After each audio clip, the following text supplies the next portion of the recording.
Keyingi mahsulotim o'zingiz juda ham yaxshi bilasiz, farzandimga ichirayotganman. Men har kuni ichirganimni o'zi videoroliklarga olib tashlab boraman. Bu Brainstorm, ya'ni miya faoliyatini yaxshilab beradi, qon aylanishlarini yaxshilab beradi. Undan tashqari qon tomir devorlarini mustahkamlab beradi.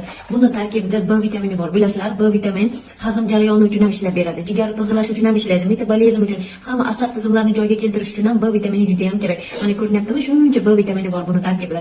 Buni agar ayollar iste'mol qiladigan bo'lsa, har xil gormonal narusheniyasi bo'lmaydi. Asab tizimlari joyiga tushadi va ozish jarayoni ham tezlashadi. Agar bolalarga beradigan bo'lsangiz, bu xotirasini, zirriyasini yaxshilab beradi. Undan tashqari tengqurlardan oldinda yurishi, undan tashqari ko'p ideyalar, g'oyalar o'ylab topishiga sababchi bo'ladi. Qarish oldindan bu narsalar просто sabab qoladi.